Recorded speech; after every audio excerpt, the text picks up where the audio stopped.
You're watching the biggest cross-border infiltration campaign in human history unfold in real time. Stop calling it China's internal affairs. From Buddhist communities in Australia and overseas police stations in Canada to secret outposts in New York and this year's security shocks across Europe, one hidden black line is binding governments, communities and ordinary people together. It's a machine, years in the making, operating across borders. And it has one mission: make dissent disappear, even abroad.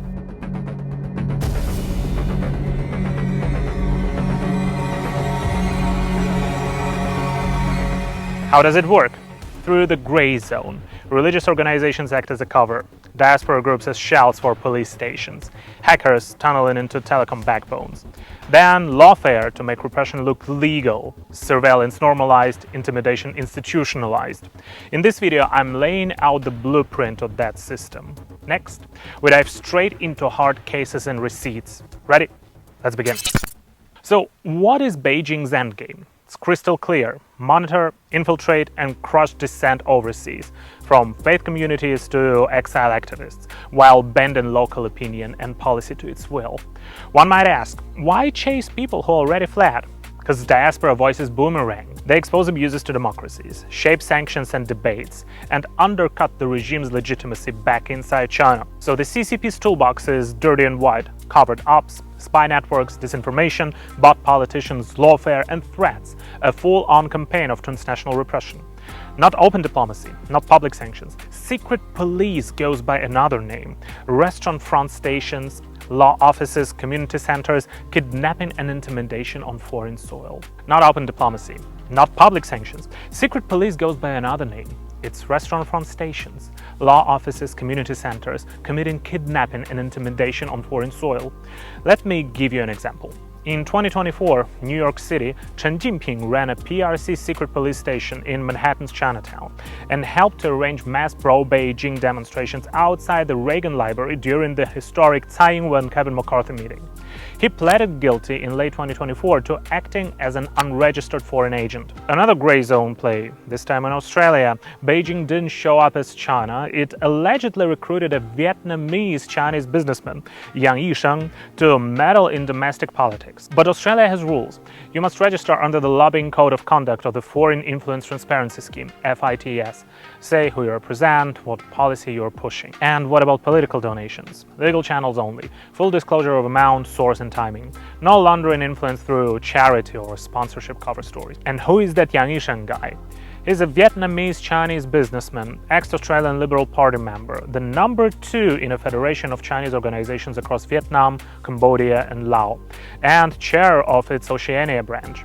Those networks open doors regular contact with PRC officials and Australian politicians, including the PRC consulate in Melbourne. He even claimed advisory posts with 4 Chinese provincial bodies. Prosecutors say he donated $25,000 to the Royal Melbourne Hospital and used the association to reach then-acting Minister of Multicultural Affairs, Alan Tudge, to bank goodwill for Beijing. They cite a letter urging a state Liberal official to treat China, not the United States, as Australia's primary strategic partner. And of course, there was no FITS registration, no disclosure, pushing PRC goals off the books. It's not just politicians. Beijing targets faith communities too. In Australia, a court has now recognized the first foreign interference case involving a religious group.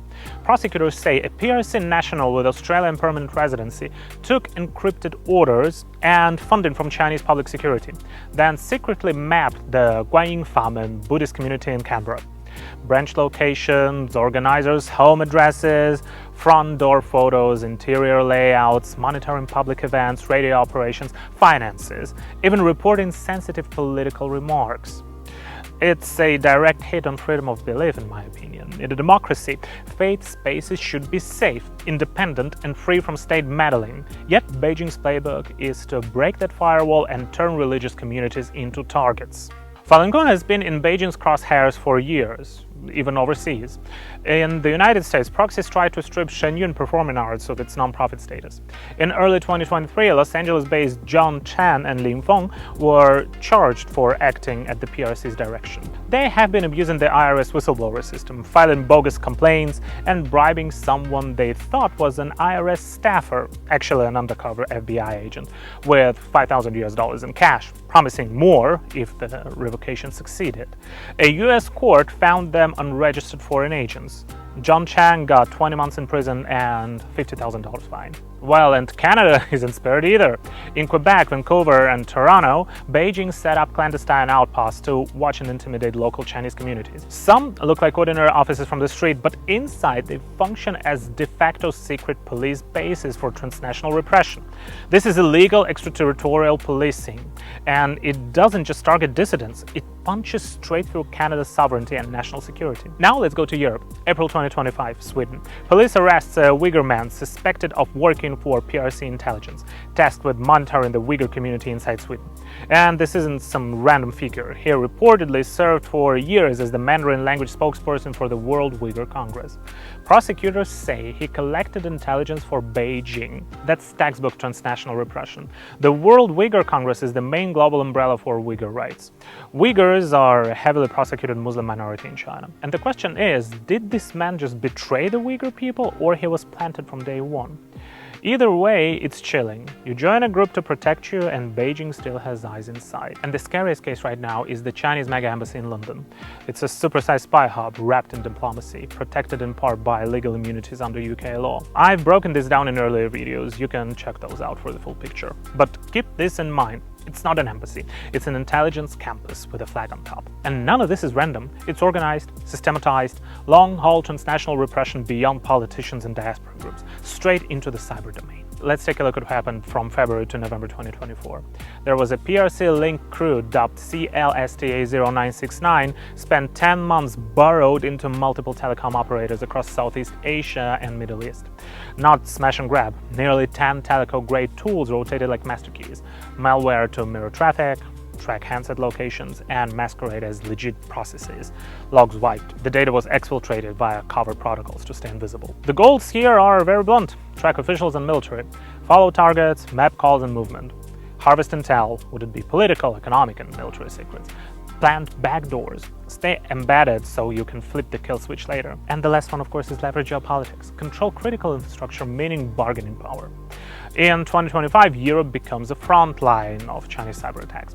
The Czech Republic policy names APT-31 linked to China's MSS for a sustained breach of the foreign ministry's unclassified networks. The Czech Republic has labeled it as an attack on national critical infrastructure. And right now they're beefing up the communication security.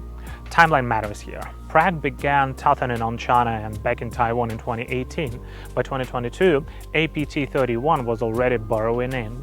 Public attribution arrives in 2025, widely read as retaliation or warning. And note, the Czech Republic was also EU Council President, making their stance even louder. Beijing's surveillance ambition is the largest, widest, and most systematic in human history. And they don't even hide it. They've built the ideology to justify every step, turning global intel networks and cyber ops into a must-have for regime survival. Let's look at their playbook. Unrestricted warfare. War isn't just military, it's economy, tech, media, internet. They're all battlefields. Info control is a long game. Second, information warfare. The CCP is trying to seize information superiority to win the war, build a global surveillance intelligence grid. Then, their national security, can call it a holistic national security, because cybersecurity equals the regime security, so they push full spectrum, whole of chain monitoring. And of course there is three warfares: public opinion, psychological, and legal warfare, codified to shape narratives and weaponize the law worldwide. Finally, let's talk about the countermeasures. On July 31st, US lawmakers from both parties introduced the Transnational Repression Policy Act. It targets foreign regimes, including the CCP, that stalk, threaten, and silence people outside their borders. It orders prevention plans, ally coordination, and training so officials can spot surveillance and coercion tactics. Taiwan should mirror it. The CCP is the only power openly threatening to invade Taiwan. and it's heavyweight. So no, these aren't random headlines from faraway places. This is a deliberate global campaign. If Beijing's rich can penetrate Australian temples, Canadian Chinese communities, US streets, and European ministries, who is next? If democracies don't link up and hit back, transnational repression becomes the new normal. And our job, yours and mine, is to use every legal tool to defend free speech, freedom of faith, and national sovereignty. Not just government business, it's citizens' business. Thank you for watching. If you liked the video, please press like, subscribe, and share. And remember that freedom is not free.